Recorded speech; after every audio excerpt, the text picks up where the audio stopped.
498 ರೈತರನ್ನು ಮತದಾರರ ಪಟ್ಟಿಯಿಂದ ತೆಗೆದುಹಾಕಲಾಗಿದೆಯೇ? ಕೆಜಿಎಫ್ ಟಿಎಪಿಸಿಎಂಎಸ್ ವಿಷಯದಲ್ಲಿ ಬಲವಾದ ಆರೋಪಗಳು. ಕೆಜಿಎಫ್ ತಾಲೂಕು ಕೃಷಿ ಉತ್ಪನ್ನ ಮಾರುಕಟ್ಟೆ ಸಹಕಾರ ಸಂಘದ ಮತದಾರರ ಪಟ್ಟಿಯಿಂದ 498 ಅರ್ಹ ರೈತರನ್ನು ತೆಗೆದುಹಾಕಿರುವ ವಿಷಯವು ಸಂಚಲನವನ್ನು ಸೃಷ್ಟಿಸಿದೆ. ಕೆಜಿಎಫ್ ತಾಲೂಕು ಕೃಷಿ ಉತ್ಪನ್ನ ಮಾರುಕಟ್ಟೆ ಸಹಕಾರ ಸಂಘದ ಟಿಎಪಿಸಿಎಂಎಸ್ನ ಮತದಾರರ ಪಟ್ಟಿಯಿಂದ ತೆಗೆದುಹಾಕಲಾದ 498 ಅರ್ಹ ರೈತರನ್ನು ಮತದಾರರ ಪಟ್ಟಿಯಿಂದ ತೆಗೆದುಹಾಕಲಾಗಿದೆ ಎಂದು ಸಾಮಾಜಿಕ ಕಾರ್ಯಕರ್ತ ವಿ. ಮೋಹನ್ ಕೃಷ್ಣ ಸಾರ್ವಜನಿಕವಾಗಿ ಆರೋಪಿಸಿದ್ದಾರೆ. ನಮ್ಮ ಸಮಾಜ ಸೇವೆಯನ್ನು ಮುಂದುವರಿಸಿಕೊಂಡು ಹೋಗೋಣ. ನಮ್ಮ ಸಮಾಜ ಸೇವೆ ಮುಖಾಂತರ ರೈತರಿಗಿರ್ಬೋದು, ನಮ್ಮ ನಗರ ಭಾಗದಲ್ಲಿರ್ಬೋದು, ನಾವು ಒಳ್ಳೆಯ ಕೆಲಸ ಮಾಡೋಣ ಅಂತ ಮುಂದೆ ಹೋಗ್ತಾ ಇದ್ದೀವಿ. ಆದ್ರೂ ಸಹ ಇನ್ನೂ ಸೈಲೆಂಟ್ ಹಾಕೊಂಡ್ರೆ ಎಲ್ಲೋ ಒಂದ್ ಕಡೆ ನಾವು ಬೆಳೆದು ನಾವು ರೈತರಿಗೆ ನಾವು ಅನ್ಯಾಯ ಮಾಡ್ತಾ ಇದ್ದೀವಿ, ಮಾಡ್ತಾ ಸಹ ನಾವು ನೋಡ್ಕೊಂಡು ತಮ್ಮ ತೋಟದ ಮನೆಯಲ್ಲಿ ವರದಿಗಾರರನ್ನು ಭೇಟಿಯಾದ ಅವರು, ರೈತರ ಹಕ್ಕುಗಳ ಮೇಲೆ ಪರಿಣಾಮ ಬೀರುವ ಈ ಕ್ರಮವನ್ನು ತೆಗೆದುಕೊಂಡಿದ್ದರೆ ಅದಕ್ಕೆ ಕಾರಣರಾದವರು ಸರಿಯಾದ ವಿವರಣೆ ನೀಡಬೇಕು ಎಂದು ಒತ್ತಾಯಿಸಿದರು. ಇದಲ್ಲದೆ ರೈತರು ಮತ್ತು ಬಡವರ ಬೆಂಬಲಿಗ ಎಂದು ನಿರಂತರವಾಗಿ ಕರೆದುಕೊಳ್ಳುತ್ತಿರುವ ಮಾಜಿ ಶಾಸಕ ವೈ. ಸಂಬಂಗಿ 498 ಅರ್ಹ ರೈತರನ್ನು ಮತದಾರರ ಪಟ್ಟಿಯಿಂದ ತೆಗೆದುಹಾಕಲಾಗಿದೆ ಎಂಬ ಆರೋಪದ ಹಿಂದಿನ ನಿಜವಾದ ಕಾರಣವನ್ನು ಸಾರ್ವಜನಿಕವಾಗಿ ಹೇಳುವಂತೆ ಸವಾಲು ಹಾಕಿದರು. ಮೋಹನ್ ಕೃಷ್ಣ ಅವರು ತಮ್ಮ ಕುಟುಂಬ ಮತ್ತು ಬೆಂಬಲಿಗರನ್ನು ಹೊರತುಪಡಿಸಿ ರೈತರ ಮುಂದೆ ಸಾರ್ವಜನಿಕ ಚರ್ಚೆಗೆ ಬರಲು ಸಿದ್ಧರಿದ್ದೀರಾ ಎಂದು ಪ್ರಶ್ನಿಸಿದರು. ರೈತರಿಗೆ ಅನ್ಯಾಯವಾಗಿದೆ ಎಂದು ಹೇಳಿದಾಗ ಅವರ ಹಕ್ಕುಗಳಿಗಾಗಿ ಯಾರು ಮಾತನಾಡುತ್ತಾರೆ ಎಂಬ ಪ್ರಶ್ನೆಯೂ ಈಗ ಉದ್ಭವಿಸಿದೆ. ಏತನ್ಮಧ್ಯೆ ಕೆಜಿಎಫ್ ಶಾಸಕಿ ರೂಪಕಲಾ ಶಶಿಧರ್ ಈ ವಿಷಯದ ಬಗ್ಗೆ ಏಕೆ ಮೌನವಾಗಿದ್ದಾರೆ ಎಂದು ಮೋಹನ್ ಕೃಷ್ಣ ಪ್ರಶ್ನಿಸಿದರು. ರೈತರಿಗೆ ಸಂಬಂಧಿಸಿದ ವಿಷಯದಲ್ಲಿ ಶಾಸಕರು ಮಧ್ಯಪ್ರವೇಶಿಸಿ ಸತ್ಯವನ್ನು ಬೆಳಕಿಗೆ ತರಬೇಕು ಎಂದು ಅವರು ಒತ್ತಾಯಿಸಿದರು. ಈ ನಿಟ್ಟಿನಲ್ಲಿ ಕೆಜಿಎಫ್ ಮಾವು ಕೃಷಿಕರ ಸಂಘದ ತಾಲೂಕು ಅಧ್ಯಕ್ಷ ಅಭಿಲಾಷ್ ರೆಡ್ಡಿ, ಟಿಎಪಿಸಿಎಂಎಸ್ ಸಂಘದ ಚುನಾವಣೆಗಳು ಸುಮಾರು 6 ತಿಂಗಳಲ್ಲಿ ನಡೆಯಲಿದ್ದು, ಅರ್ಹ ರೈತರನ್ನು ಮತದಾರರ ಪಟ್ಟಿಯಿಂದ ತೆಗೆದುಹಾಕಲಾಗಿದೆ ಎಂಬ ಅಂಶವು ವಿವಿಧ ಅನುಮಾನಗಳನ್ನು ಹುಟ್ಟುಹಾಕುತ್ತದೆ ಎಂದು ಹೇಳಿದರು. ಮಾಜಿ ಶಾಸಕರ ಬೆಂಬಲಿಗರು ಮತ್ತು ಕುಟುಂಬ ಸದಸ್ಯರನ್ನು ಮತದಾರರ ಪಟ್ಟಿಯಲ್ಲಿ ಸೇರಿಸಲಾಗುತ್ತಿದೆ, ಆದರೆ ಅರ್ಹ ರೈತರನ್ನು ತೆಗೆದುಹಾಕಲಾಗಿದೆ ಎಂದು ಅವರು ಆರೋಪಿಸಿದರು. ಈ ವಿಷಯದ ಬಗ್ಗೆ ಉನ್ನತ ಅಧಿಕಾರಿಗಳಿಗೆ ದೂರು ಸಲ್ಲಿಸಲಾಗಿದೆ ಎಂದು ಅಭಿಲಾಷ್ ರೆಡ್ಡಿ ಹೇಳಿದರು. ರೈತರ ಮತದಾನದ ಹಕ್ಕುಗಳಿಗೆ ಧಕ್ಕೆಯಾದರೆ ಯಾವುದೇ ಸಂದರ್ಭದಲ್ಲೂ ಅದನ್ನು ಸ್ವೀಕರಿಸಲಾಗುವುದಿಲ್ಲ. ಸಮಸ್ಯೆ ಬಗೆಹರಿಯದಿದ್ದರೆ ರೈತರಿಂದ ಬೃಹತ್ ಪ್ರತಿಭಟನೆಯನ್ನು ಆಯೋಜಿಸಲಾಗುವುದು ಎಂದು ಅವರು ಎಚ್ಚರಿಸಿದರು. ಚುನಾವಣೆಗೆ ಮುನ್ನ ಮತದಾರರ ಪಟ್ಟಿ ಸಿದ್ಧಪಡಿಸುವುದು ಮತ್ತು ಅರ್ಹ ರೈತರ ಹೆಸರುಗಳನ್ನು ತೆಗೆದುಹಾಕುವ ಬಗ್ಗೆ ಎದ್ದಿರುವ ಆರೋಪಗಳ ಬಗ್ಗೆ ಸಂಬಂಧಪಟ್ಟ ಅಧಿಕಾರಿಗಳಿಂದ ಮುಕ್ತ ತನಿಖೆ ನಡೆಸಬೇಕೆಂಬ ಬೇಡಿಕೆಯನ್ನು ಟಿಎಪಿಸಿಎಂಎಸ್ ಬಲಪಡಿಸಿದೆ. ಇದು ರೈತರ ಮತದಾನದ ಹಕ್ಕುಗಳಿಗೆ ಸಂಬಂಧಿಸಿದ ವಿಷಯವಾಗಿರುವುದರಿಂದ ಮತದಾರರ ಪಟ್ಟಿಯನ್ನು ಹೇಗೆ ತಯಾರಿಸಲಾಯಿತು, 498 ರೈತರ ಹೆಸರುಗಳನ್ನು ಯಾವ ಆಧಾರದ ಮೇಲೆ ತೆಗೆದುಹಾಕಲಾಗಿದೆ, ಅವರಿಗೆ ಮೊದಲೇ ಸೂಚನೆ ನೀಡಲಾಗಿದೆಯೇ, ಅರ್ಹತಾ ಮಾನದಂಡಗಳೇನು, ಚುನಾವಣೆ ಸಮೀಪಿಸುತ್ತಿರುವಾಗ ಈ ಬದಲಾವಣೆ ಏಕೆ ಸಂಭವಿಸಿತು ಸೇರಿದಂತೆ ವಿವಿಧ ಪ್ರಶ್ನೆಗಳು ಉದ್ಭವಿಸಿವೆ. ರೈತರು ಮತ್ತು ಸಾಮಾಜಿಕ ಕಾರ್ಯಕರ್ತರು ಈ ಪ್ರಶ್ನೆಗಳಿಗೆ ಸಂಬಂಧಪಟ್ಟ ಪಕ್ಷಗಳು ಸ್ಪಷ್ಟ ಉತ್ತರಗಳನ್ನು ನೀಡಬೇಕೆಂದು ನಿರೀಕ್ಷಿಸುತ್ತಾರೆ. ದೇಶದ ಒಂದು ಸಂಘದಿಂದ ಚುನಾವಣೆಗೆ ಹೋಗೋದಕ್ಕೆ ಅವ್ರಿಗೆ ಅರ್ಹ ಇಲ್ಲ ಅಂತ ಬಂದ್ರು ನೀವ್ ಯಾಕೆ ಇನ್ನ ಇದ್ರ ಬಗ್ಗೆ ಮಾತಾಡ್ತಾ ಇಲ್ಲ? ಸೊ ನನ್ನ ಜನ ಕೇಳ್ತಿದ್ದಾರೆ, ನಮ್ಮ ಕೆಜಿಎಫ್, ಇದು ನಾನ್ ಕೇಳ್ತಾ ಇಲ್ಲ, ಇಲ್ಲಿರ್ತಕ್ಕಂಥ ಕಾರ್ಯಕರ್ತರು ಮತ್ತೆ ಇಲ್ಲಿರ್ತಕ್ಕಂಥ ಕೆಜಿಎಫ್ನ ರೈತರು ಕೇಳ್ತಿರ್ತಕ್ಕಂಥ ಪ್ರಶ್ನೆ. ನೀವು ನಿಜವಾಗ್ಲೂ ಅಂಡರ್ಸ್ಟ್ಯಾಂಡಿಂಗ್ ಇಲ್ಲ, ಅಡ್ಜಸ್ಟ್ಮೆಂಟ್ ಪಾಲಿಟಿಕ್ಸ್ ಇಲ್ಲ ಅಂತಂದ್ರೆ ಕೂಡಲೇ ಇದನ್ನ ಎಚ್ಚೆದ್ಕೊಂಡು ನೋಡಿ ನಿಮ್ಮ ಸಂಬಂಧಪಟ್ಟ ಅಧಿಕಾರಿಗಳನ್ನ ಕರೆಸಿ ಇದು ಏನಾಗೈತೆ ಎತ್ತಾಗೈತೆ ಅಂತೇಳಿ ಇಲ್ಲಿ 498 ಜನರು ಯಾರಿದ್ದಾರೆ ಇವ್ರಿಗೆಲ್ಲ ನ್ಯಾಯ ಕೊಡಿಸೋಂಥದ್ದನ್ನ ನೀವು ಮಾಡಿ ಅಂತೇಳಿ ನಾನು ನಿಮ್ಮನ್ನ ಕಳಕಳೆಯಿಂದ ಕೇಳ್ಕೊಳ್ತಾ ಇದ್ದೀನಿ. ಅದೆಲ್ಲ ಬಿಟ್ಟು ಮತ್ತೊಂದು ಬಹಳ ಮುಖ್ಯವಾಗಿರ್ತಕ್ಕಂಥದ್ದು, ಮಾನ್ಯ ಸಂಪಂಗಿ ಅಣ್ಣನವರೇ, ಬಹುಶಃ ಈ ಮಾಧ್ಯಮ ಗೋಷ್ಠಿ ಆದ ನಂತರ ನೀವು ನಿಮ್ಮ ಹಿಂಬಾಳಕನ ಬಿಟ್ಟು ನನ್ನ ಮೇಲೆ ಮಾಡಿಸ್ತೀರಾ ಅಥವಾ ಬಿಡ್ತೀರಾ ನನಗೆ ಗೊತ್ತಿಲ್ಲ. ಯಾಕಂದ್ರೆ ಈ ಒಂದು 3 ತಿಂಗಳಿಂದ ನೋಡ್ತಾ ಇದ್ದೀನಿ, ನೀವೊಂದು ಮಾತಾಡಿದ್ರೆ ಇನ್ನೊಬ್ರು ಯಾರೋ ಮಾತಾಡ್ತಾರೆ, ಅವರೊಬ್ರು ಮಾತಾಡಿದ್ರೆ ಇನ್ನೊಬ್ರು ಯಾರೋ ಮಾಡ್ತಾರೆ. ನಾನು ಇದ್ರ ಬಗ್ಗೆ ಚರ್ಚೆ ಮಾಡಲಿಕ್ಕೆ ನೀವು ಎಲ್ಲಿ ಟೈಮ್ ಕೊಟ್ರು ನಾನು ಅಲ್ಲಿ ಬರಕ್ ಚರ್ಚೆಗೆ ಸಿದ್ಧ. ಇದ್ರಲ್ಲಿ ಆಗಿರ್ತಕ್ಕಂಥ ಅಕ್ರಮಗಳು, ಇದ್ರಲ್ಲಿ ಆಗಿರ್ತಕ್ಕಂಥ ಒಂದು ಬೇಜವಾಬ್ದಾರಿತನ, ಇದ್ರಲ್ಲಿ ಆಗಿರ್ತಕ್ಕಂಥ ಒಂದು ಕುತಂತ್ರಗಳನ್ನ ನಾನು ಎಳೆಯಾಗಿ ಬಿಡಿಸಿಡ್ತೀನಿ ಮುಂದೆ. ನೀವು ನಿಮ್ಮ ಹಿಂಬಾಳಕರನ್ನ ಬಿಟ್ಟು ನನ್ನ ಮೇಲೆ ಪ್ರೆಸ್ ಮೀಟ್ ಮಾಡೋದು, ಇಲ್ಲಿರ್ತಕ್ಕಂಥ ರೈತರ ಮೇಲೆ ಪ್ರೆಸ್ ಮೀಟ್ ಮಾಡೋದು, ಅದನ್ನ ಬಿಟ್ಟು ನೇರವಾಗಿ ಸವಾಲು ನೀವು ಸ್ವೀಕರಿಸಂಗಿದ್ರೆ ನೀವು ಹೇಳಿ ಎಲ್ಲಿ ಬೇಕು, ನಾನು ಡಾಕ್ಯುಮೆಂಟ್ ಸಮೇತ ಬರ್ತೀನಿ. ಎರಡನೇದು, ನೀವು ಬಹಳ ದೊಡ್ಡ ವ್ಯಕ್ತಿ, ನೀವು ಒಂದ್ಸಲ ಶಾಸಕರಾಗಿದ್ದೀರಾ. ನೋಡಿ ನಮ್ಮ KJF ಜನ ಎಂತ ಮುಗ್ಧತೆ ಜನಗಳಂತ ಅಂದ್ರೆ, ನೀವಿಲ್ಲ ಅಂತ ಹೇಳಿ ಕಾರಣಾಂತರಗಳಿಂದ ಪಾಪ ನೀವು ಏನಕ್ಕೆ ಕಂಟೆಸ್ಟ್ ಆಗಿಲ್ಲ ಅಂತ ನಿಮಗೆ ಗೊತ್ತು, ಕ್ಷೇತ್ರ ಜನಕ್ಕೆ ಗೊತ್ತು, ನಾವು ಅದು ಹೇಳಂಗಿಲ್ಲ. ನೀವು ಆ ತರ ಆದ್ರೂ ಸಹ, ನೀವು ಆ ರೀತಿ ಕಂಟೆಸ್ಟ್ ಮಾಡಕ್ ಪಕ್ಷ ನಿಮಗೆ ಒಂದು ಜವಾಬ್ದಾರಿ ಕೊಟ್ಟಿಲ್ಲ ಅಂದ್ರೂ ಸಹ, ನಿಮ್ಮ ಮೇಲೆ ಒಂದು ನಂಬಿಕೆ ಇಟ್ಟು ತಾಯಿ ಸಮಾನರಾದಂತ ರಾಮಕ್ಕ ಅವ್ರನ್ನ ನೀವು ಚುನಾವಣೆಗೆ ನಿಲ್ಸಿದ್ರಿ. ಅವ್ರನ್ನು ಸಹ ನಿಮಗಿಂತ ಹೆಚ್ಚಿನ ಮತಗಳಲ್ಲಿ ಗೆಲ್ಸ್ಕೊಟ್ರು ನಮ್ಮ KJF ಜನತೆ. ಆದ್ರೆ ಸಂಪಂಗಿ ಸರ್, ನೀವು ಆ ಜನತೆಗೆ ಕೃತಜ್ಞತೆ ತೀರಿಸ್ಕೊಳ್ಳೋದು ಎಲ್ಲೂ ಅಂತಂದ್ರೆ, ನಿಮ್ಮ ಒಂದು ಕುಟುಂಬದ ಹೆಸರುಗಳನ್ನ ಇಲ್ಲಿ ಇಟ್ಕೊಂಡು ನನ್ನ ರೈತರನ್ನ, ಈ KJF ಅಲ್ಲಿ ಹುಟ್ಟು ಬೆಳೆದಿರ್ತಕ್ಕಂಥ ರೈತರನ್ನ ಡಿಲೀಟ್ ಮಾಡೋದು ಎಷ್ಟರ ಒಟ್ಟಿಗೆ ನ್ಯಾಯ ಅಂತ ನಾನು ನಿಮ್ಮನ್ನ ಅವಾಗೆ ಕೇಳಿದ್ದೀನಿ. ಆದ್ರಿಂದ ನೀವು ನಿಜವಾಗ್ಲೂ ಪ್ರೆಸ್ ಮೀಟು ಇನ್ನೊಂದು ಮಾಡೋದು ಬಿಟ್ಟು, ಬಾಪ ನಾನು ರೆಡಿ ಇದ್ದೀನಿ ಅಂದ್ರೆ ನಮ್ಮ ಮಾಧ್ಯಮದ ಮುಂದೆನೆ ಏನ್ ಸರ್ ರೆಡಿగా ఉండరు కదా మీరంతా, ನಾವೆಲ್ಲ ಬರ್ತೀರಿ, ನಿಮಗೆ ಪೂರ್ತಿಯಾಗಿ ತೋರಿಸ್ಕೊಡ್ತೀರಿ ನಾವು ಏನ್ ಅಕ್ರಮಗಳು ನಡೆದೈತೆ ಅಂತ.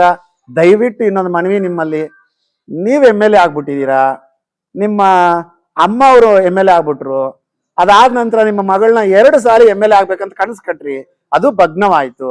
ಈ ಸಲ ನನಗೆ ಗೊತ್ತಿಲ್ಲಪ್ಪ, ನಿಮ್ಮ ಮನ್ಸಲ್ಲಿ ನೀವ್ ಆಗ್ಬೇಕು ಅನ್ಕೊಂಡಿದಿರೋ, ನಿಮ್ಮ ಮಗ ಆಗ್ಬೇಕು ಅನ್ಕೊಂಡಿದಿರೋ, ಅಥವಾ ಮತ್ತೆ ನಿಮ್ ಮಗಳೇ ಆಗ್ಬೇಕು ಹಾಕೊಂಡಿದಿರೋ, ಅದು ನಿಮಗೆ ವೈಯಕ್ತಿಕವಾಗಿ ಬಿಟ್ಟಂತದ್ದು. ಆದ್ರೆ KJF ಜನತೆ ನಿಮ್ಮನ್ನ ನಂಬ್ಕೊಂಡು, ಭಾರತೀಯ ಜನತಾ ಪಾರ್ಟಿ ನಂಬ್ಕೊಂಡು ನಿಮಗೆ ಮತವನ್ನ ಹಾಕಿ 2 ಸಲ MLA ಮಾಡಿದ್ರಲ್ಲ, ಅಟ್ಲೀಸ್ಟ್ ಈ KJF ಕ್ಷೇತ್ರದ ಜನತೆಗೆ ಒಂದು ZPನೋ ಒಂದು TPನೋ ಈ ತರ TAPMC ಅಧ್ಯಕ್ಷ ಪದವಿ ಆದ್ರೂ ಬಿಟ್ಕೊಟ್ಟು ಅವರ ಕೃತಜ್ಞತೆಗೆ ಪಾತ್ರರಾಗಿ ಅಂತೇಳಿ ನಾನು ನಿಮ್ಮನ್ನ ಕೈ ಎತ್ತಿ ಬೇಡ್ಕೊಳ್ತಾ ಇದ್ದೀನಿ ಸಂಪಂಗಿ ಸರ್. ಎಲ್ಲ ನನಗೆ ಬೇಕು, ಪ್ರತಿಯೊಂದು ನನ್ನಲ್ಲೇ ಇರಬೇಕು.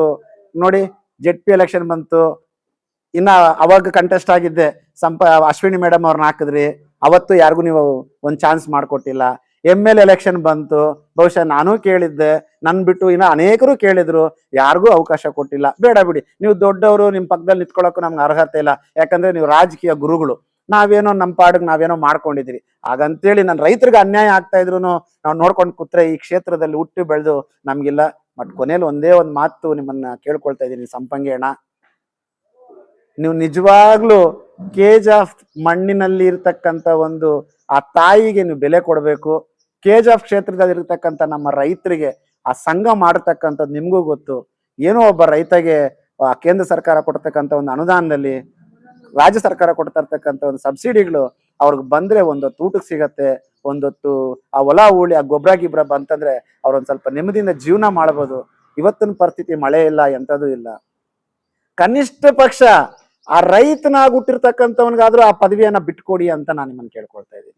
ಕನಿಷ್ಠ ಪಕ್ಷ ನೀವು MLA ಆದ್ರಿ, ನಿಮ್ ಮಗಳು ZP ಮಾಡಕಂತ ಹೋದ್ರಿ, ZP ಆದ್ರು, ಅದೆಲ್ಲ ಪ್ರತಿಯೊಂದು ಒಂದೇ ಕುಟುಂಬಕ್ಕೆ ಅಂತಂದ್ರೆ ನಮ್ KJF ತಾಲೂಕಲ್ಲಿ ಹುಟ್ಟಿರ್ತಕ್ಕಂಥವ್ರು ಏನ್ ಮಾಡ್ಬೇಕು ಹೇಳಿ ಸಂಪಂಗಿ? ಇಲ್ಲ ನೀವು ಒಂದು ಸ್ಟೇಟ್ಮೆಂಟ್ ಕೊಟ್ಬಿಡಿ, ಇವಾಗ ಹೆಂಗೋ ನನಗೆ ಗೊತ್ತಿಲ್ಲ, ನೆಕ್ಸ್ಟ್ ಏನ್ ಸ್ಟೇಟ್ಮೆಂಟ್ ಕೊಡಿಸ್ತೀರಾ ನಿಮ್ಮವ್ರ ಮೇಲೆ, ಅಂದ್ರೆ ನನ್ನ ಮೇಲೆ ನಿಮ್ಮವ್ರ ಕಡೆಯಿಂದ. ಇಲ್ಲ ನೀವು ಹೇಳ್ಬಿಡಿ, KJF ತಾಲೂಕ್ ನಂದು, ಯಾವ ಚುನಾವಣೆಗೆ ಯಾರು ಸ್ಪರ್ಧೆ ಮಾಡಬಾರ್ದು, KJF ತಾಲೂಕ್ ನಂದು, BJP ನಂದು, BJP ನಾನು ಹೇಳ್ದಂಗೆ ಕೇಳೋದು, BJP ಕೋಲಾರಲ್ಲಿ KJF ಅಲ್ಲಿ BJP ನಾನೇ ಒಂಥರ ಸುಪ್ರೀಮು ಹಿಟ್ಲರ್ ಅಂತ ಹೇಳ್ಬಿಡಿ. ನಮ್ ರೈತರಾಗಿರ್ಲಿ, ಇಲ್ಲಿರ್ತಕ್ಕಂಥವ್ರು ಯಾರು ಕೇಳಕ್ ಹೋಗಲ್ಲ. ಆದ್ರೆ ಇಲ್ಲಿ ಹುಟ್ಟಿರ್ತಕ್ಕಂಥ ಒಂದು ಧರ್ಮದಿಂದ ನಮಗ್ ಕೇಳೋ ಹಕ್ಕಿಂದ ನಿಮ್ಮನ್ನ ಕೇಳ್ತಾ ಇದೀನಿ. ನಾಳೆ ಮತ್ತೆ ಕೇಳ್ಬೇಡಿ ನೀನ್ ಯಾವ ಪಾರ್ಟಿ ಅಂತ ನಿಮ್ಮವ್ರು ಕೇಳ್ತಾರೆ. ನಾನು KJF ಅಲ್ಲಿ ಹುಟ್ಟಿರ್ತಕ್ಕಂಥ ಒಬ್ಬ ಮಣ್ಣನ ಮಗನಾಗಿ ನನಗಿರೋ ಹಕ್ಕಲ್ಲಿ ಇಷ್ಟು ಜನ ರೈತರು ಬಂದಿರೋದ್ರಿಂದ ನಾನು ಕೇಳ್ತಾ ಇದ್ದೀನಿ, ದಯವಿಟ್ಟು ಈ ಒಂದು ಅಕ್ರಮ ಡಿಲೀಟ್ ಏನ್ ಮಾಡಿದ್ರೆ ಸರಿಪಡಿಸ್ಕೊಳ್ಳಿ. ನೀವು ಹುಟ್ಟುಗಾರರಿಂದ ಹೋರಾಟಗಾರರು, ನಾನು ಅದನ್ನ ಬೆಲೆ ಕೊಡ್ತೀನಿ. ಆದ್ರೆ ನಾವು ಸಹ ಇವಾಗ ನಿಮ್ಮನ್ನ ನೋಡಿ ಹೋರಾಟಗಳನ್ನ ಕಳೀತಾ ಇದ್ದೀರಿ. ನಮ್ಮ ಮಾಧ್ಯಮದವ್ರು ಕೇಳಿದ್ರು ಮುಂದಿನ ನಡೆ ಏನು ಅಂತ. ಇದು ಸರಿ ಹೋಗಿಲ್ಲ ಅಂದ್ರೆ KJF ತಾಲೂಕಿನ ರೈತರ ಆಕ್ರೋಶ, KJF ತಾಲೂಕಿನ ರೈತರ ಒಂದು ನೋವು, ಅವ್ರ ಕೂಗು, ಅವ್ರ KJF ಕ್ಷೇತ್ರ ರೈತರ ಮೇಲೆ ಎದ್ರೆ ಹೆಂಗಿರತ್ತೆ ಅಂತ ಮುಟ್ಟು ನೋಡ್ಕೊಳ್ಳೋಂತ ಒಂದು ಹೋರಾಟವನ್ನ ನಮ್ಮಿರ್ತಕ್ಕಂಥ ನಾಯಕರು, ಇಲ್ಲಿರ್ತಕ್ಕಂಥ KJF ರೈತರು ಮಾಡ್ಬೇಕಾಗತ್ತೆ ಅಂತ ಎಚ್ಚರಿಸ್ತಾ ಇದ್ದೀನಿ.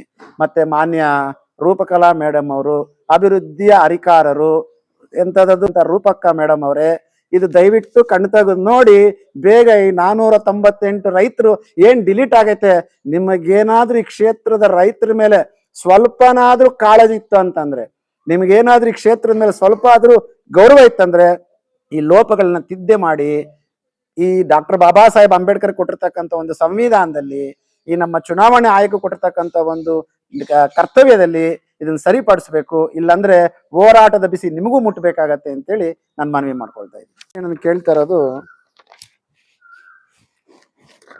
ಹೆಚ್ಚು ಕಮ್ಮಿ 498 ಮತದಾರರನ್ನ ನೀವು ಈ ವ್ಯವಸಾಯ ಸಹಕಾರಿ ಆಡಳಿತ ಮಂಡಳ ಚುನಾವಣೆಗೆ ಅನರ್ಹರು ಅಂತೇಳಿ ಘೋಷಣೆ ಮಾಡಿದ್ದೀರ. ನಾನು ಇವತ್ತು ಯಾಕೆ ಮಾನ್ಯ ಸಂಪಂಗಿ ಸರ್ ಅವ್ರನ್ನೇ ಪ್ರಶ್ನೆ ಮಾಡ್ತಾ ಇದ್ದೀನಿ ಅಂತಂದ್ರೆ, ನೋಡಿ ಇಲ್ಲಿರ್ತಕ್ಕಂಥ ಮಾಧ್ಯಮದವರು ಮತ್ತೆ KGF ತಾಲೂಕಿನವರು ಬಹಳ ಗಮನವಟ್ಟು ಕೇಳಬೇಕಾಗಿರ್ತಕ್ಕಂಥದ್ದು, ನಮ್ಮ ಆಸ್ತಿ ಅಂದ್ರೆ ಪಿತ್ರಾಜಿತ ಆಸ್ತಿ ಅಂದ್ರೆ ತಾತ ಮಾಡಿರ್ತಕ್ಕಂಥದ್ದು ಯಾರಿಗ್ ಬರಬೇಕು? ತಾತ ಮಾಡಿರ್ತಕ್ಕಂಥದ್ದು ತಂದೆಗೆ ಬರ್ತದೆ, ತಂದೆ ಆದ್ಮೇಲೆ ಮೊಮ್ಮಕ್ಕಳಿಗೆ ಬರ್ತದೆ. ಆ ರೀತಿ ನಮ್ಮ ಸಂಪಂಗ ಅಣ್ಣನವರ ಒಂದು ಕುಟುಂಬ, ದಯವಿಟ್ಟು ಇದನ್ನ ನೋಡ್ಬೇಕು, ನಮ್ಮ ಸಂಪಂಗ ಅಣ್ಣವರ ಕುಟುಂಬ ಈ ಒಂದು ವ್ಯವಸಾಯ ಸಾಗುತ್ತಾನ ಉತ್ಪನ್ನದ ಸಂಘದಲ್ಲಿ ನೋಡಿ, ಇಲ್ಲಿ ಅಶ್ವಿನಿ ಸಂಪಂಗಿ ಮೇಡಮ್ ಅವರು, ಪ್ರವೀಣ್ ಕುಮಾರ್ ಎಸ್ ಅವರು, ರಾಮಕ್ಕ ವೈ ಅವರು, ನೋಡಿ ರಾಮಕ್ಕ ವೈ ಅವರು 498 ಹೆಸರು KGF ಅಲ್ಲಿ ಅವರ ಮುತ್ತಂದ್ರ ಕಾಲದಿಂದ ಹುಟ್ಟಿ ಬೆಳೆದು ಈ ಭೂಮಿ ತಾಯಿಯನ್ನ ನಂಬಿ ವ್ಯವಸಾಯ ಮಾಡ್ತಿರ್ತಕ್ಕಂಥವ್ರ ಹೆಸರನ್ನ ತಾವು ಡಿಲೀಟ್ ಮಾಡಿಸ್ತೀರಾ. ಆದ್ರೆ ನಿಮ್ಮ ಕುಟುಂಬದ ಹೆಸರುಗಳನ್ನು ಮಾತ್ರ ಆ ಆಸ್ತಿನ ಹಂಗೆ ಹಂಚ್ಕೋಬೇಕು. ಅದೇ ರೀತಿ ಅಧಿಕಾರನ ಹಂಚ್ಕೊಳ್ಳಿಕ್ಕೆ ಈ ಷೇರುದಾರರ ಪಟ್ಟಿ ಮತ್ತೆ ಚುನಾವಣೆಗೆ ಅರ್ಹ ಅಂತ ಹೇಳುವಂತ ಪಟ್ಟಿಯಲ್ಲಿ ನಿಮ್ಮ ಕುಟುಂಬದ ಹೆಸರನ್ನ ಜೋಪಾನವಾಗಿ ಕಾಪಾಡ್ಕೊಳ್ತಾ ಇದ್ದಾರೆ. ನನ್ನ ಮೊದಲನೇ ಪ್ರಶ್ನೆ ಮಾನ್ಯ ವೈ ಸಂಪಂಗಿ ಅಣ್ಣನವರಿಗೆ, ಅಣ್ಣ ಈ ಕುಟುಂಬಕ್ಕೆ ತೋರಿಸಿದಂತ ಕಾಳಜಿ, ಈ ಕುಟುಂಬದ ಮೇಲಿರ್ತಕ್ಕಂಥ ಪ್ರೀತಿ, ಈ ಕುಟುಂಬದ ಮೇಲಿರ್ತಕ್ಕಂಥ ವಾತ್ಸಲ್ಯ KGF ತಾಲೂಕಿನ ರೈತರ ಬಗ್ಗೆ ತಮಗೆ ಯಾಕಿಲ್ಲ ಅಂತ ನಾನು ಮೊದಲನೇ ಪ್ರಶ್ನೆ ಕೇಳ್ತೀನಿ. ಮತ್ತೊಂದು ಬಹಳ ಮುಖ್ಯವಾಗಿ, ನಾನು ಕೆಲವು ಮೀಡಿಯಾ ಸ್ಟೇಟ್ಸ್ಮೆಂಟ್ಸ್ ಎಲ್ಲ ನೋಡ್ತಾ ಇದ್ದೀನಿ. ಕೆಲವು ಡೈರೆಕ್ಟರ್ಸ್ ಹೇಳ್ತಾ ಇದ್ದಾರೆ ಅವರು ಡೆಪಾಸಿಟ್ ಹಣ ಕೊಟ್ಟಿಲ್ಲ, ಮೀಟಿಂಗ್ಸ್ ಬಂದಿಲ್ಲ, ಅದರಿಂದ ಅವರು ಅನರ್ಹರಾಗಿದ್ದಾರೆ ಅಂತ ಹೇಳ್ತೀನಿ. ಬಹುಶಃ ಅವ್ರು ಹೇಳೋದನ್ನ ನಾನು ಸ್ವಾಗತ ಬಯಸ್ತೀನಿ, ಅವರ ಸ್ಟೇಟ್ಮೆಂಟ್ ಅನ್ನು ಕೂಡ ನಾನು ಒಪ್ಕೊಳ್ತೀನಿ. ಆದ್ರೆ ನೀವು ಎಲ್ಲಾ ಕಡೆ ಹೋಗಿ ತಾವು ಹುಟ್ಟು ಹೋರಾಟಗಾರರಂತ ಹೇಳ್ತಾ, ಎಲ್ಲಾ ಕಡೆ ಹೋಗಿ KGF ತಾಲೂಕುಗೋಸ್ಕರ ನಾನು ದುಡಿತಾ ಇದ್ದೀನಿ ಅಂತ ಹೇಳ್ತಾ, ಮತ್ತೆ ನಿಮ್ಮ ಮೇಲೆ BJP ಪಾರ್ಟಿಯ ಒಂದು ಅಪಾರವಾದ ನಂಬಿಕೆ ಮತ್ತು ಅಪಾರವಾದಂತ ಒಂದು ಜವಾಬ್ದಾರಿಯನ್ನ ಕೊಟ್ಟು ಇಲ್ಲಿ ನೀವು ಒಂದು BJP ಪಕ್ಷವನ್ನ ಕಟ್ಟಿರ್ತಕ್ಕಂಥದ್ರಲ್ಲಿ ನೀವು ಮುಂದೆ ಬಹಳ ದೊಡ್ಡ ವ್ಯಕ್ತಿ ಅಂತ ಹೇಳುವಂತ ಒಂದು ಜವಾಬ್ದಾರಿತ ಸ್ಥಾನದ ಇರ್ತಕ್ಕಂಥವ್ರು. ನಮ್ಮ ರೈತರೇನೋ ಅನಕ್ಷರು, ಮೀಟಿಂಗ್ ಗೊತ್ತಿಲ್ಲ ಅವ್ರಿಗೆ, ನಡವಳಿಕೆ ಗೊತ್ತಿಲ್ಲ ಅವ್ರಿಗೆ, ಏನೂ ಗೊತ್ತಿಲ್ಲ, ಡಿಲೀಟ್ ಆಗ್ತಾ ಐತೆ. ಇವತ್ತು ನಮ್ಮದೇ ಸರ್ಕಾರ ಅಂದ್ರೆ ನಿಮ್ಮದೇ ಸರ್ಕಾರ SIR ಪ್ರೋಗ್ರಾಮ್ ಮಾಡ್ಬೇಕು ಅಂತಂದ್ರೆ ಮನೆ ಮನೆಗೂ ತೆರಳಿ ನೀವು SIR ಮಾಡಿಸ್ಬೇಕು, ನಿಮ್ದಿಲ್ಲ ಅಂದ್ರೆ ಡಿಲೀಟ್ ಆಗ್ಬಿಡ್ತದೆ ಮತದಾರರ ಪಟ್ಟಿಯಿಂದ ಅಂತೇಳಿ ನೀವೇ, ಬೇರೆ ಯಾರು ಅಲ್ಲ ಸಂಪಂಗಿ ಅಣ್ಣ, ನೀವೇ BLO 1 BLO 2 ಅಂತೇಳಿ ಮಾಡಿ ಹಳ್ಳಿಗೂ ಹೋಗಿ, ನಗರ ಭಾಗದಲ್ಲಿ ಹೋಗಿ, ನಿಮ್ಮ ಫೇಸ್ಬುಕ್, ಇನ್ಸ್ಟಾಗ್ರಾಮು ಎಲ್ಲಾ ಪತ್ರಿಕೆಯಲ್ಲೂ ಬಂದು ಅವರಿಗೆ ಒಂದು ಅವೇರ್ನೆಸ್ ಪ್ರೋಗ್ರಾಮ್ ಕೊಡ್ತಾ ಇದ್ದೀರಾ.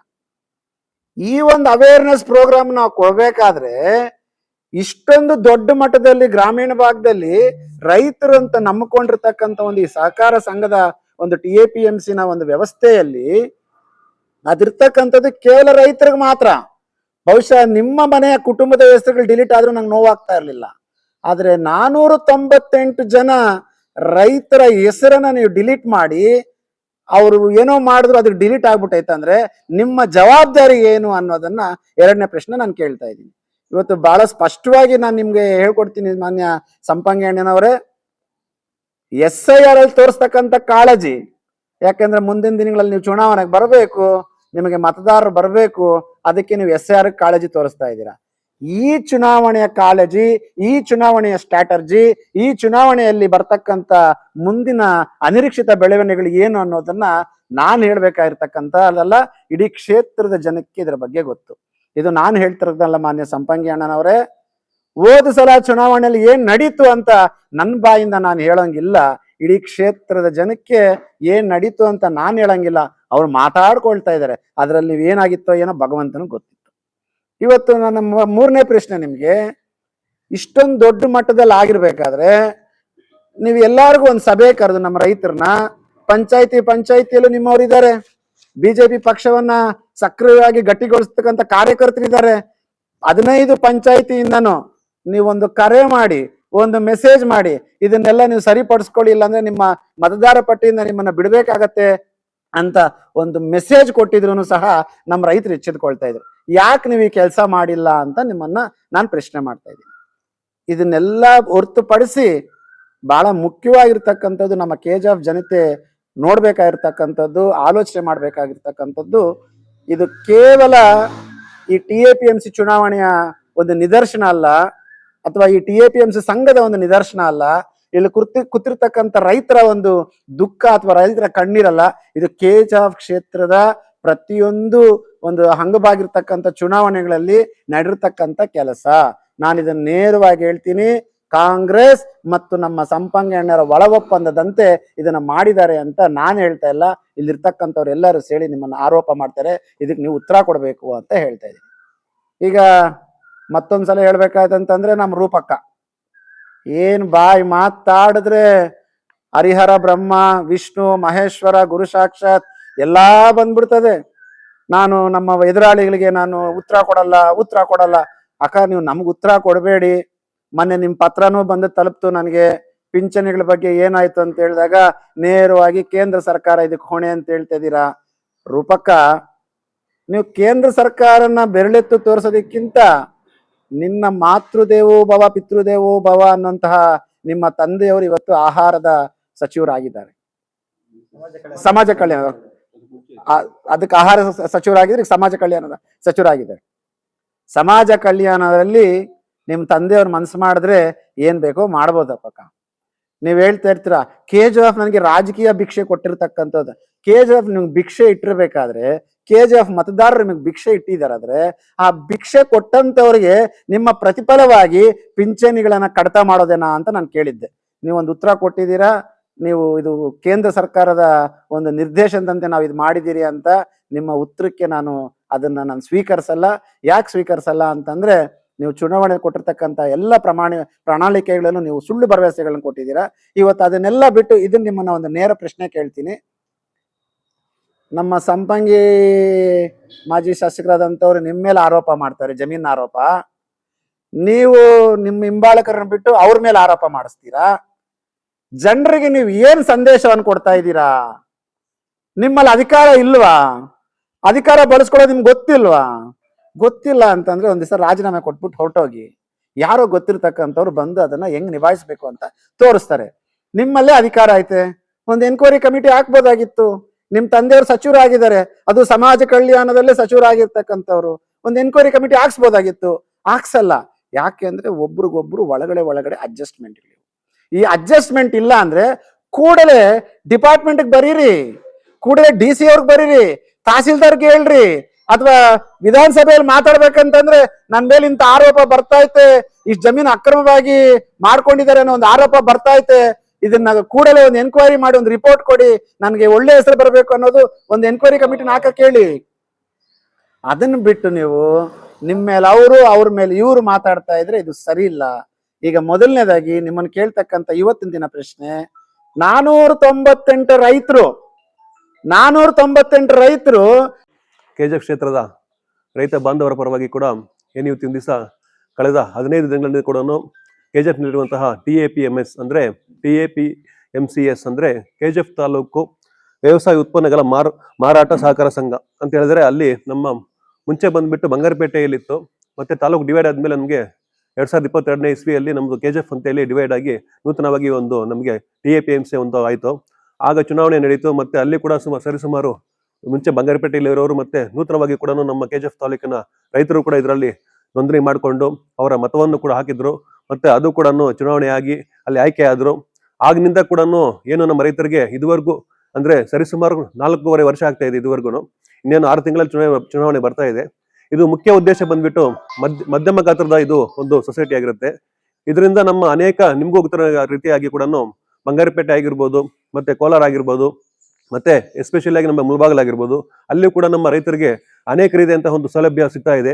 ಒಂದು ಗೊಬ್ಬರ ಮೂಟೆ ಆಗಿರ್ಬೋದು, ಔಷಧಿ ಆಗಿರ್ಬೋದು, ಎಲ್ಲ ಕೂಡ ರಿಯಾಯಿತಿ ದರದಲ್ಲಿ ನಮಗೆ ಏನು ನಮ್ಮ ಕೇಂದ್ರ ಸರ್ಕಾರ ಆಗಿರ್ಬೋದು ಮತ್ತು ರಾಜ್ಯ ಸರ್ಕಾರ ಆಗಿರ್ಬೋದು, ಎರಡು ಸರ್ಕಾರ ಜೊತೆಗೂಡಿ ಕೂಡ ನಮ್ಮ ರೈತರಿಗೆ ಒಂದು ಸಬ್ಸಿಡಿ ರೂಪದಲ್ಲಿ ಮತ್ತು ರಿಯಾಯಿತಿ ದರದಲ್ಲಿ ಕೂಡ ಸಿಗ್ಬೇಕಂತೇಳಿ ಒಂದು ಯೋಜನೆಯನ್ನು ರೂಪಿಸಿದ್ರು. ಅದ್ರ ಅನುಕೂಲವಾಗ್ಬೇಕಂತೇಳಿ ಮಾಡಿದ್ರು. ಆದ್ರೆ ನನ್ಗೆ ಗೊತ್ತಿರೋವಂಗೆ ಮತ್ತೆ ನಮ್ಮ ಇಡೀ ಎಲ್ಲ ನಮ್ಮ ತಾಲೂಕು ರೈತರಿಗೆ ಕೂಡ ಗೊತ್ತಿರುವಂಗೆ ಇದರಿಂದ ಯಾವುದೇ ರೀತಿ ಅಂತ ₹1 ಕೂಡ ಅದು ವಹಿವಾಟು ಆಗಿಲ್ಲ, ಮತ್ತೆ ವ್ಯವಹಾರ ಆಗಿಲ್ಲ. ಇದರಿಂದ ಯಾವುದೇ ರೀತಿ ಅಂತ ಉಪಯೋಗ ಕೂಡ ಆಗಿಲ್ಲ. ಆದ್ರೂ ಕೂಡ ನಮ್ಮ ರೈತರು ಏನೋ ಒಂದು ಲಾಭ ಆಗತ್ತೆ ಅಂತ ಹೇಳಿ ಕೂಡ ಒಂದು ಅಪೇಕ್ಷೆ ಮಾಡ್ತಾ ಇದ್ರು. ಈ ಕಳೆದ ಒಂದು ತಿಂಗಳ ಮುಂಚೆ ಕೂಡ ಪ್ರತಿ ವರ್ಷದಂತೆ ಸಾಮಾನ್ಯ ಸಭೆ ಮಾಡ್ತಾ ಇದ್ರು. ಆಗ ಕೂಡ ಏನು ಸ್ವಲ್ಪ ಜನಕ್ಕೆ ಅಂಚೆ ಮೂಲಕ ಬರ್ತಾ ಇತ್ತು ಪತ್ರ, ಇನ್ನು ಸ್ವಲ್ಪ ಜನಕ್ಕೆ ಬರ್ತಾ ಇರ್ಲಿಲ್ಲ. ಆದ್ರೂ ಕೂಡ ಏನೋ ನಮ್ಮ ಪಕ್ಕದಲ್ಲಿರುವಂತಹ ಒಬ್ಬರು ರೈತರು ತಿಳ್ಕೊಂಡು ಹೋಗಿ ಅಲ್ಲಿ ಜನರಲ್ ಬಾಡಿ ಮೀಟಿಂಗ್ ಅಟೆಂಡ್ ಮಾಡಿ ಸೈನ್ ಮಾಡಿ ಬರ್ತಾ ಇದ್ರು.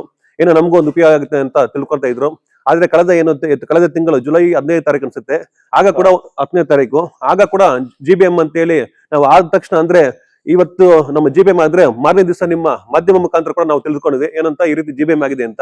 ಆ ದಿವಸ ಕೂಡ ನಾವು ರಾಜೇಶ್ ಅವ್ರಿಗೆ ಫೋನ್ ಮಾಡಿ ಈ ರೀತಿ ಏನು ಸಾಮಾನ್ಯ ಸಭೆ ಆಗಿದೆ, ನಮ್ಗೆ ಇದ್ರ ಬಗ್ಗೆ ಮಾಹಿತಿ ಇಲ್ಲ, ಏನು ಒಂದು ಅಂಚೆ ಮೂಲಕ ಕೂಡ ನಮ್ಗೆ ಪತ್ರ ಬಂದಿಲ್ಲ, ಇದು ತುಂಬಾ ಅನ್ಯಾಯ ಅಂತ ಹೇಳಿದ್ರೆ, ಇಲ್ಲ ನಾವು ಅಂಚೆ ಮೂಲಕ ಕಳಿಸಿದ್ವಿ ಅಂತ ಹೇಳಿ ಏನು ತುಂಬಾ ಒಂದು ಯಾವ ರೀತಿ ಅಂತ ಹೇಳಿದ್ರೆ ಜವಾಬ್ದಾರಿ ಇಲ್ಲದೆ ರೀತಿಯಾಗಿ ನಮ್ಗೆ ಉತ್ತರ ಕೊಟ್ರು. ಅದಾದ ಒಂದು ವಾರದಲ್ಲಿ ಕೂಡ ನಾವು ಕೂಡ ಅವ್ರಿಗೆ ಫೋನ್ ಮಾಡಿ ನೋಡಿ ರೀತಿ ತೊಂದರೆ ಆಗ್ತದೆ ಅಂತ ಹೇಳಿದ್ರೆ ಕೂಡ ಅವರು ನಮ್ಮ ಇದ್ರ ಬಗ್ಗೆ ಏನು ಕೂಡ ಸ್ಪಂದನೆ ಸಿಗ್ತಾ ಇಲ್ಲ. ತದನಂತರ ಒಂದು ವಾರದಲ್ಲಿ ಸರಿಸುಮಾರು ನಮ್ಮ KGF ತಾಲೂಕಿನ ಅನೇಕ ಗ್ರಾಮಗಳಲ್ಲಿ ಕೂಡ ನಾವು ವಿಚಾರಣೆ ಮಾಡಿದ್ರೆ ಎಲ್ಲರಿಗೂ ಕೂಡ ಒಂದು ರಿಜಿಸ್ಟರ್ ಪೋಸ್ಟ್ ಅಲ್ಲಿ ಒಂದು ಪತ್ರ ಬಂತು. ಆ ಪತ್ರದಲ್ಲಿ ಏನಿದೆ ಅಂತ ಹೇಳಿದ್ರೆ, ನೀವು ಚುನಾವಣೆಗೆ ಅಂದ್ರೆ ಎಲೆಕ್ಷನ್ಗೆ ಪಾರ್ಟಿಸಿಪೇಟ್ ಮಾಡಲು ಅರ್ಹರಿಲ್ಲ, ನೀವು ಅನರ್ಹ ಪಟ್ಟಿಯಲ್ಲಿ ಇದ್ದೀರಾ ಅಂತ ಹೇಳಿ ಒಂದು ಲೆಟರ್ ಬಂತು. ಅದನ್ನು ಓದಿದ ತಕ್ಷಣ ನೀವು GBM ಅಂದ್ರೆ ಸಾಮಾನ್ಯ ಸಭೆಗೆ ಅಟೆಂಡ್ ಆಗಿದ್ದೀರಾ, ಆದ್ರೂ ಕೂಡ ನಮ್ಮ ಸಂಘದಲ್ಲಿ ಅಂದ್ರೆ TAPMC ಯಲ್ಲಿ ಯಾವುದೇ ರೀತಿಯಂತಹ ಒಂದು ವ್ಯವಹಾರದಲ್ಲಿ ಪಾಲ್ಗೊಂಡಿಲ್ಲ, ಮತ್ತೆ ಠೇವಣಿ ಇಟ್ಟಿಲ್ಲ ಅಂತ ಹೇಳಿ ನಮಗೆ ಒಂದು ನೋಟಿಸ್ ಬಂದಿತ್ತು. ಏನಂತ, ನೀವು ಅನರ್ಹ ಆಗಿದ್ದೀರಾ ಅಂತ ಹೇಳಿ. ನಾವು ಅಂಟ್ಕೊಂಡ್ವಿ ಅಲ್ಪ ಸ್ವಲ್ಪ ಜನ ಇರ್ತಾರೆ, ಮಾಹಿತಿ ಕೊರತೆ ಇರುತ್ತೆ ಅಂದ್ಕೊಂಡ್ವಿ. ಆದ್ರೆ ನಮ್ಗೆ ತಿಳಿದಂತಹ ಒಂದು ಮಾಹಿತಿ ಪ್ರಕಾರ ಮತ್ತೆ ಒಂದು on the record, of the record ಅಲ್ಲ, ವಿತ್ ರೆಕಾರ್ಡ್ ಅಲ್ಲಿ ಕೇಳೋದಕ್ಕೆ 498 ಜನ, ಅಂದ್ರೆ 615 ಜನ ಇರುವಂತಹ ಒಂದು ನಮ್ಮ ಸೊಸೈಟಿಯಲ್ಲಿ 80% ರೈತರು ಕೂಡ ಇದರಲ್ಲಿ ಅನರ್ಹರಾಗಿದ್ದಾರೆ ಅಂತ ಹೇಳಿ ಎಲ್ಲರಿಗೂ ಕೂಡ ರಿಜಿಸ್ಟರ್ ಪೋಸ್ಟ್ ಬಂತು. ತದ ತಕ್ಷಣ ಕೂಡ ಅವ್ರಿಗೆ ಫೋನ್ ಮಾಡಿದ್ವಿ, ಯಾರು ನಮ್ಮ ಸೆಕ್ರೆಟರಿ ಆಗಿರ್ಬೋದು ಮತ್ತೆ ಪ್ರೆಸಿಡೆಂಟ್ ಆಗಿರ್ಬೋದು.